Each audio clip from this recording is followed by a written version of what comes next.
बच्चों, आप अपने पास पड़ोस पे ये अक्सर देखते भी होंगे और सुनते भी होंगे कि आपका कोई पड़ोसी है, वो जो जगह है वो उसका जन्म स्थान नहीं है, वो किसी और दूसरे राज्य से, किसी दूसरे स्थान से आया हुआ है। हो सकता है वो अपने सर्विस पर्पस से आया हो या अपने एजुकेशन के पर्पस से आया हो, या महिलाओं में हम देखते हैं कि अक्सर वो शादी के बाद यहाँ पर आए हुए हैं। तो अक्सर ये चर्चाएं होती रहती हैं। हम बोलते हैं कि ये मूलतः बिहार के निवासी हैं या यूपी के निवासी हैं, एमपी के निवासी हैं। तो ये क्या देख रहे हैं हम कि या तो वो आंटी या जो भी आपकी चाची हैं वो शादी के बाद यहाँ पर आई हुई हैं, या जो अंकल हैं वो अपने सर्विस के लिए यहाँ पर आए हुए हैं। तो अब हम क्या देख रहे हैं, जब वो सर्विस के दौरान अपने सर्विस के वजह से यहाँ पर दूसरे स्टेट पर आकर रह रहे हैं, लेकिन उनका मूल स्थान, मूल जन्म स्थान जो है वो अलग है। अब उसके बाद चूँकि वो परमानेंट वहीं पर रहेंगे क्योंकि उनकी जो सर्विस है, उनकी जो सेवा है, उनको दूसरे स्टेट पे देना है। अब क्या होगा कि उनकी जो पूरी फैमिली है वो वहीं पर निवास करने लगेगी। मान लो उनके 2 बच्चे हुए, 2 बच्चों में भी एक बच्चा जो है वो हायर सेकेंडरी तक की उसने पढ़ाई की उसी जगह पे, फिर वो और हायर एजुकेशन के लिए किसी दूसरे स्टेट पे चला जाता है। हो सकता है वो राजस्थान चला गया या दिल्ली चला गया, महाराष्ट्र चला गया, और वहाँ पर वो शिक्षा प्राप्त करते करते क्या करेगा, उसको वहीं जॉब मिल गई और वो वहीं परमानेंटली सेटल हो गया। हो सकता है कोई दूसरा बच्चा है उनका 2 बच्चों में, तो एक जो है वो अपने एजुकेशन के लिए अदर स्टेट के अलावा भी वो किसी दूसरी कंट्री में चला गया, यूएसए चला गया, और वहीं पढ़ाई करते करते जॉब मिल गई और वो वहीं सेटल हो गया, वहीं शादी हो गई। अब उसकी फैमिली यूएसए में ही सेटल्ड हो गई। तो हमने क्या देखा कि एक व्यक्ति जो है वो मूल निवासी था बिहार का, और अपनी सेवा के लिए सर्विस के दौरान उसकी सर्विस जो है वो दूसरे स्टेट में मिली और वो छत्तीसगढ़ आ गया, या हम ये कहें कि वो एमपी में चला गया। अब उसकी फैमिली वहीं सेटल हो गई और उसके जो पेरेंट्स हैं वो बिहार में रह गए, क्योंकि उनकी जो खेती है, उनके जो खेत खलिहान है, उनका जो मूल निवास है वहीं था, इसलिए वो वहीं रह गए उनके पेरेंट्स, और वो अपनी फैमिली के साथ यहाँ आ गया। उसकी फैमिली में भी जब 2 बच्चे हैं, तो एक बच्चा जो है वो बाहर पढ़ाई के बाद सर्विस वहीं मिल गई, फिर वहीं शादी हो गई और वो मुंबई में सेटल्ड हो गया, महाराष्ट्र में या गुजरात में या दिल्ली किसी दूसरे स्थान पे, और एक जो है वो दूसरे देश पे जो है वो सेटल्ड हो गया। तो हम क्या देख रहे हैं कि एक ही फैमिली की जो और 3 जनरेशन हैं वो अलग अलग जगह पे सेटल्ड हो गई। तो हम ये किसके उदाहरण हैं? इसी को हम कहते हैं माइग्रेशन या प्रवास। आज हम चर्चा करेंगे प्रवास पर, माइग्रेशन पर। माइग्रेशन का अर्थ होता है किसी भी व्यक्ति का किसी कारण से, कारण कोई भी हो सकता है। अभी हमने बात की थी कि एक पढ़ाई के लिए गया, एक शादी के बाद जो है वो दूसरे स्थान पे सेटल्ड हो गया। तो कारण कुछ भी हो सकता है।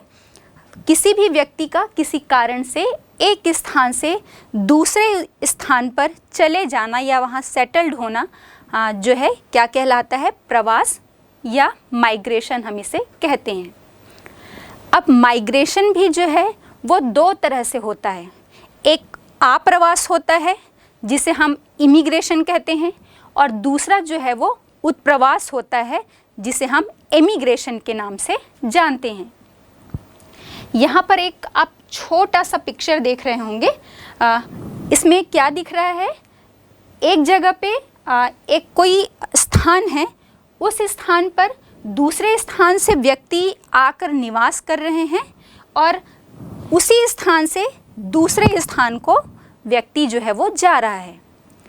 तो दूसरे स्थान से उस पर्टिकुलर स्थान पर या जगह पर आना आप्रवास कहलाता है, इमिग्रेशन कहलाता है। लेकिन उस स्थान से दूसरे प्रदेश, दूसरे राज्य या दूसरे देश की तरफ चले जाना आपका एमिग्रेशन या उत्प्रवास जो है वो कहलाता है। हम इसे थोड़ा सा और समझ लेते हैं। जैसे हमारा छत्तीसगढ़ है, हम छत्तीसगढ़ में आप या मैं, कोई भी अपनी फैमिली के साथ रह रहे हैं। अब हम ये देखते हैं कि मुझे अपनी उच्च शिक्षा प्राप्त करने के लिए लंदन जाना है, तो मैं यहाँ से शिक्षा प्राप्त करने के लिए लंदन चली गई, तो ये क्या कहलाएगा? उत्प्रवास। कारण हुआ शिक्षा, लेकिन मेरा एक स्थान से दूसरे देश को चले जाना या एक देश से दूसरे देश को चले जाना उत्प्रवास कहलाएगा, इमिग्रेशन कहलाएगा। लेकिन मेरे पड़ोस में कोई रहता है और मैं ये देख रही हूँ कि वो उसका छत्तीसगढ़ में रायपुर जिला जो है वो उसका मूल जन्म स्थान नहीं है, है ना, वो अप्रवासी है, दूसरे राज्य से, चाहे वो यूपी से आया हो या एमपी से आया हो। मान लेते हैं कि वो उत्तर प्रदेश का मूल निवासी है और भिलाई स्टील प्लांट में वो सर्विस करता है, तो सर्विस के कारण वो एक इंजीनियर है और सर्विस के कारण वो उत्तर प्रदेश से यहाँ पर आया हुआ है, तो वो क्या कहलाएगा? अप्रवासी। लेकिन मैं जो यहाँ रायपुर की मूल निवास है मेरा, मूल जन्म स्थान है मेरा, यहाँ से मैं शिक्षा प्राप्त करने लंदन दूसरे देश चली गई और वहीं सेटल्ड हो गई, तो मैं क्या कहलाऊँगी? उत्प्रवासी या एमिग्रेटिव। ये हमारा ये जो प्रवास का प्रकार है ये उत्प्रवास या एमिग्रेशन कहलाएगा।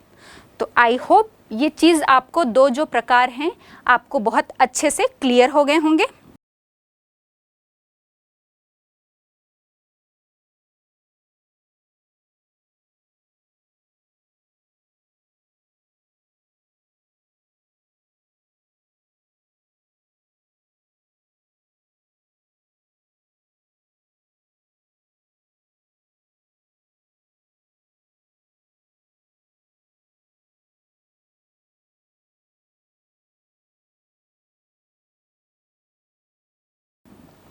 अब हम देखते हैं प्रवास को हम वर्गीकृत करते हैं, क्लासिफाइड कर सकते हैं, क्योंकि ये कई प्रकार से होता है। अभी ही हमने जो एक एग्जाम्पल लिया तो उसमें हमने एक शिक्षा का उदाहरण लिया, एक हमने शादी का जो है वो उदाहरण लिया, एक सर्विस के कारण एक स्थान से दूसरे स्थान पर जाना हमने एग्जाम्पल लिया।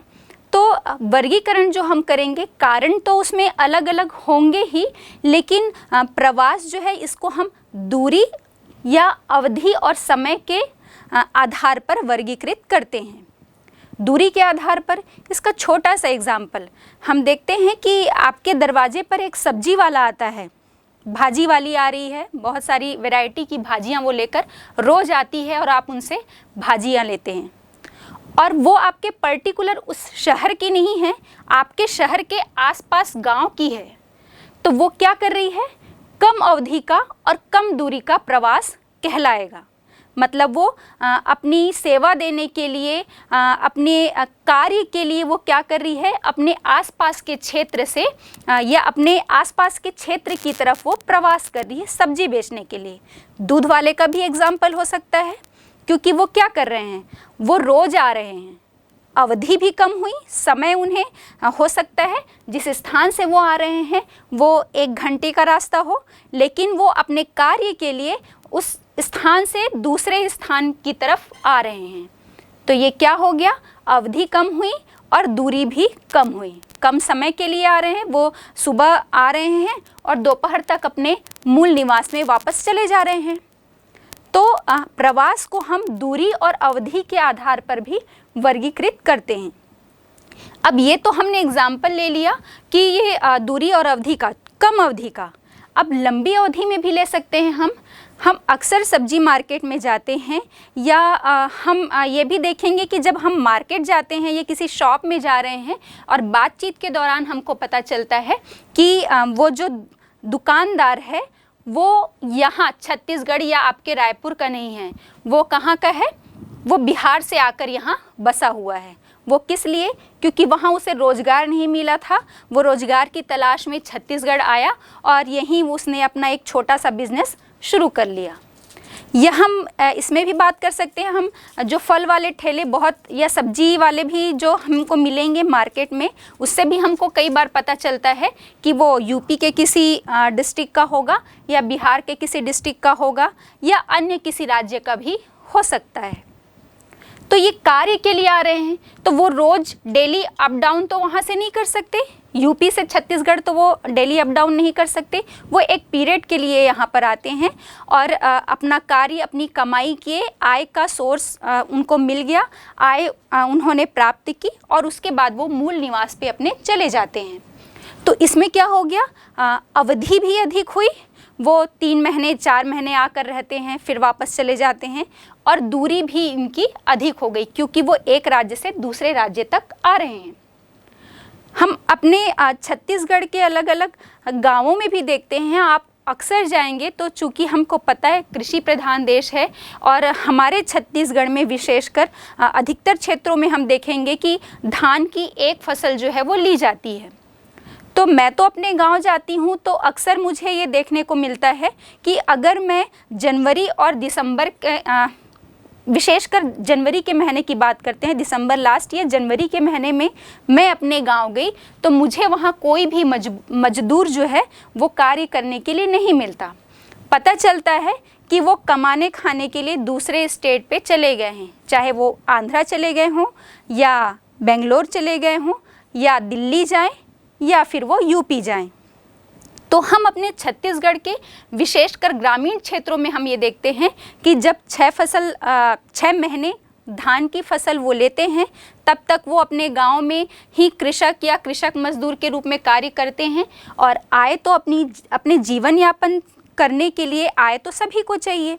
उसके बाद जो 6 महीने वो खाली बैठ जाते हैं तो उस दौरान वो क्या करते हैं, दूसरे राज्यों में रोज़ी मजदूरी करने के लिए प्रवास कर जाते हैं। तो ये हो गया कुछ सामयिक, हम कह सकते हैं परमानेंट तो ये नहीं होगा माइग्रेशन, सामयिक जो प्रवास है या माइग्रेशन है हम इसे कह सकते हैं। आइए अब हम इसे और थोड़ा डिटेल से समझते हैं। अभी हमने बात की माइग्रेशन की कि ये दूरी के आधार पर और अवधि के आधार पर होता है। अब इसी में हम बात करेंगे आंतरिक और बाह्य भी होता है ना। तो ये पूरा जो इसका क्लासिफिकेशन है, वर्गीकरण है प्रवास का, इसे हम थोड़ा डिटेल से आगे पढ़ेंगे। पहले हम ये जान लेते हैं कि हम बार बार प्रवास की बात कर रहे हैं और हमारे पास जो डेटा आता है कि भाई अक्सर जो है मतलब हर जो 10 वर्ष में जनगणना हो रही है या जिसके माध्यम से भी हमारे पास जो डेटा आ रहा है कि 90% जो है हमारे पड़ोसी देशों के अप्रवासी होते हैं, इमिग्रेटिव होते हैं, है ना। तो ये जो डेटा है वो हमें कहाँ से मिलता है? ये आंकड़े जो हैं प्रवास से संबंधित आंकड़े हमें जन्म दर, मृत्यु दर और हमने पिछली क्लास में भी पढ़ा था जनसंख्या वृद्धि, वितरण और घनत्व की भांति ये आंकड़े हमें जनगणना के माध्यम से मिलते हैं। हर 10 वर्ष में हमें पता है कि हमारे देश में जनगणना से संबंधित आंकड़े जो हैं वो एकत्र किए जाते हैं और इसी से आंकड़े जो है वो हमें प्राप्त होते हैं। अब बात होती है कि इसकी शुरुआत जो है वो कब से हुई थी। तो हम देखते हैं कि माइग्रेशन से संबंधित या प्रवास से संबंधित जो आंकड़े हैं वो आपके 1881 में इसकी शुरुआत हुई और इसे मतलब जनगणना में शामिल किया गया था। और जब 1881 में इसे जनगणना में शामिल किया गया प्रवास से संबंधित प्रश्न को, तब उनमें जन्म स्थान के आधार पर जानकारी मांगी गई थी। मतलब भाई आप यहाँ पर तो रह रहे हैं लेकिन आपका जन्म स्थान कौन सा है। तो वो जो जनगणना में आंकड़े एकत्र किए जा रहे थे वो इस आधार पर किए जा रहे थे कि मैं मान लो दिल्ली में हूँ लेकिन मेरा जन्म स्थान जो है वो ओडिशा है, तो मैं ओडिशा के मतलब जनगणना से संबंधित वहाँ के आंकड़ों में मेरी गिनती होगी वहाँ के नागरिक के रूप में। तो 1881 में जो जनगणना हुई थी उसमें प्रवास से संबंधित आंकड़े जो हैं वो एकत्र किए गए और वो जन्म स्थान के आधार पर किए गए थे। फिर इसमें थोड़ा कुछ संशोधन किया गया 1961 में। 1961 में जो जनगणना हुई उसमें जन्म स्थान के साथ साथ भाई प्रश्न पूछे गए कि आपका जन्म स्थान कौन सा है, क्या आप यहाँ पर रह रहे हैं, यही आपका जन्म स्थान है या कोई अन्य स्थान जो है। तो जन्म स्थान के साथ साथ वो वहाँ पर कब से निवास कर रहे हैं, निवास की अवधि को भी उसमें शामिल किया गया। भाई बताया कि मेरा जन्म स्थान तो ये कोई भी बिहार या राजस्थान बोल दिया, महाराष्ट्र बोल दिया, तो भाई आप मतलब जन्म स्थान जन्म के बाद तुरंत यहाँ आ गए हैं या आपके निवास की अवधि आप यहाँ पर कितने समय से निवास कर रहे हैं। तो जन्म स्थान के साथ साथ निवास की अवधि को भी शामिल किया गया। इसके बाद फिर थोड़ा संशोधन किया गया 1971 की जनगणना में, और 1971 की जनगणना में जो पिछला निवास स्थान था वहाँ और प्रवास स्थान पर रुकने की अवधि को भी शामिल किया गया। मतलब अब जन्म स्थान पीछे छूट गया कि कोई होता है ना, जन्म स्थान दूसरा है, जन्म के बाद वो किसी दूसरे स्थान पर जो है वो प्रवास कर गया। मान लो शिक्षा प्राप्त करने के लिए वो दूसरे स्थान पर गया, दूसरे देश या दूसरे राज्य पर गया, और वहाँ से जब उसकी सर्विस किसी दूसरे स्थान पर लग गई, या यदि हम लड़कियों की बात करें तो खास करके हम भारतीय समाज में देखते हैं कि लड़कियाँ शादी के बाद अपने ससुराल चली जाती हैं। तो हो सकता है वो दूसरे देश में उसके जो हस्बैंड हैं वो सर्विस पे होंगे, तो उसके लिए उस दौरान उनको अपनी शिक्षा के स्थान से और दूसरे स्थान पर जाना पड़ा।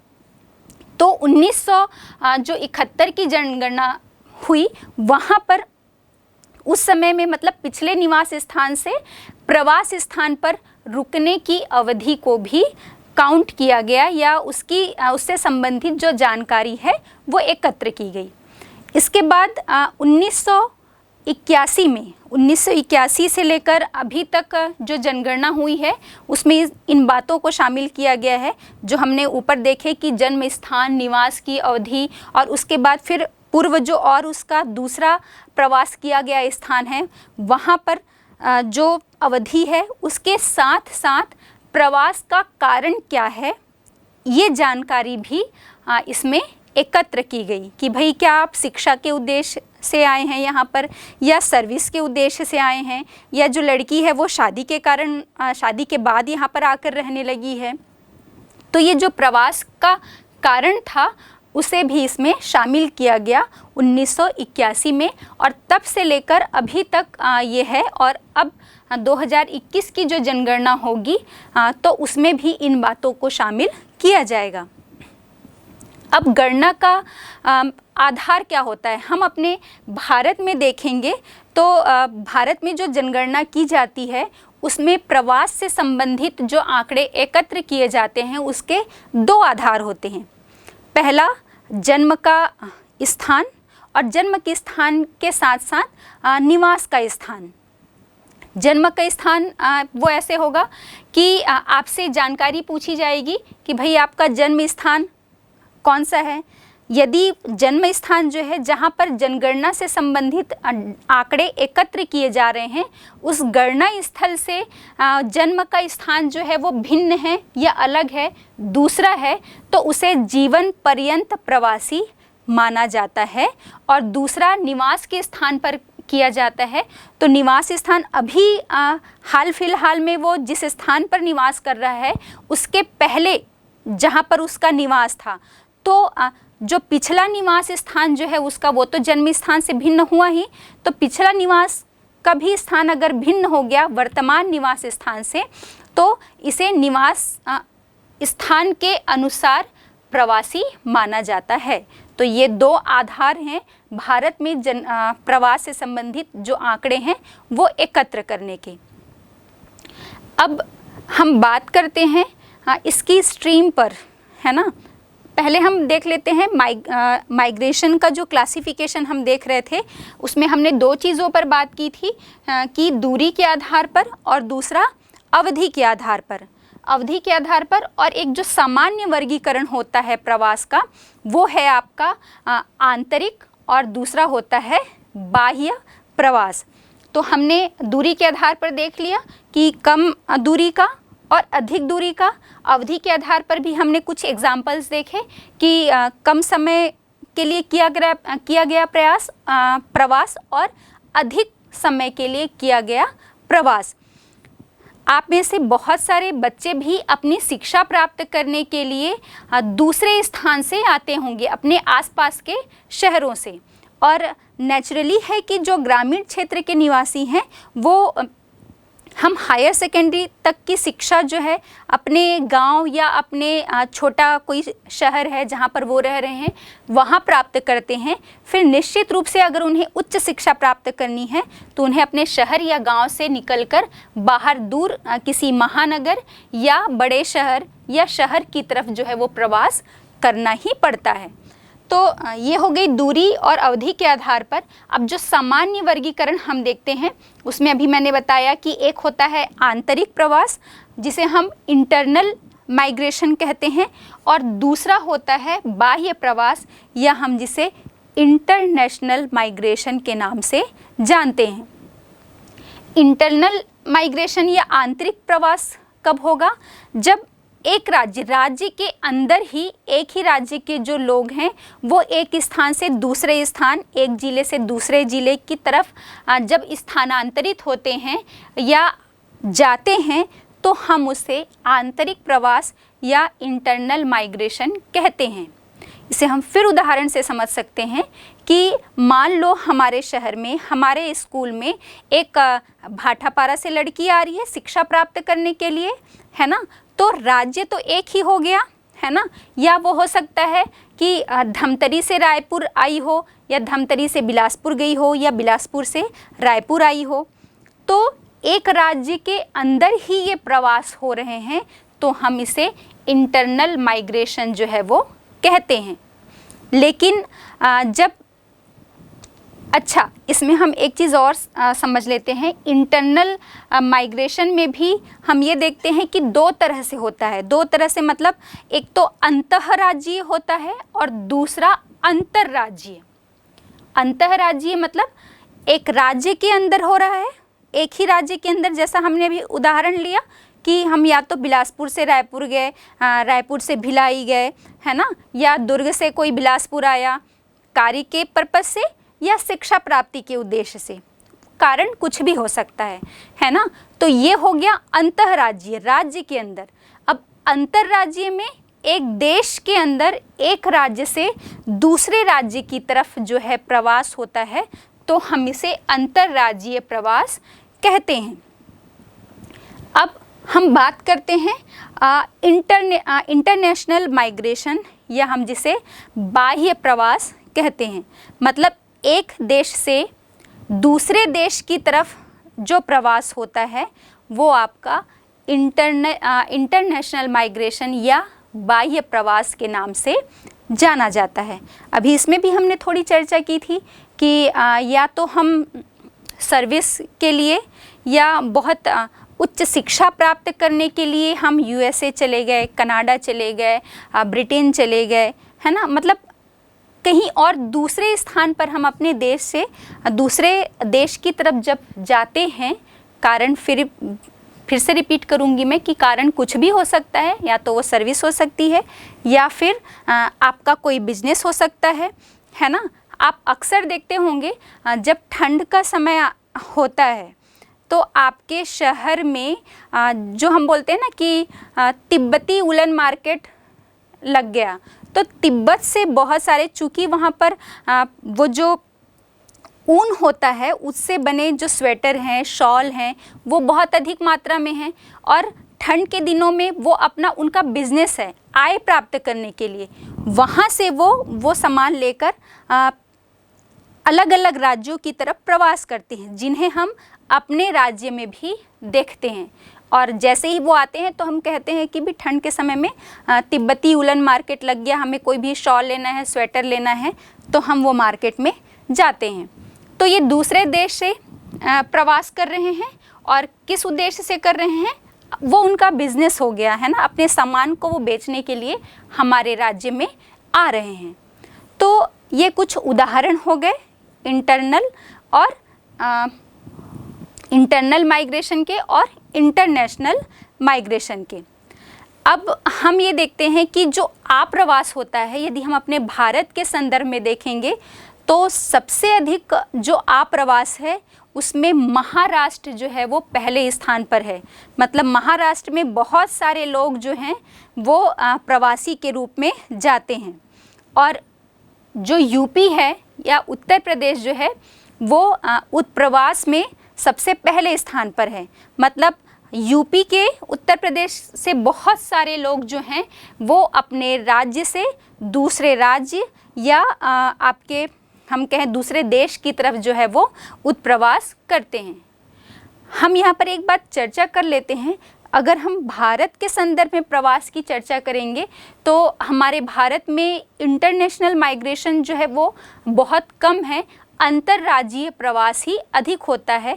और प्रवास के कारण इसीलिए हमारे देश की जनसंख्या पर बहुत ज़्यादा प्रभाव नहीं पड़ता है, या हम ये कहें कि प्रवास के कारण हमारी जनसंख्या संबंधित आंकड़ों में बहुत उतार चढ़ाव नहीं आता है, क्योंकि राज्य के ही अंदर होता है, एक राज्य से दूसरे राज्य की तरफ अधिकतर प्रवास जो हैं वो होते हैं।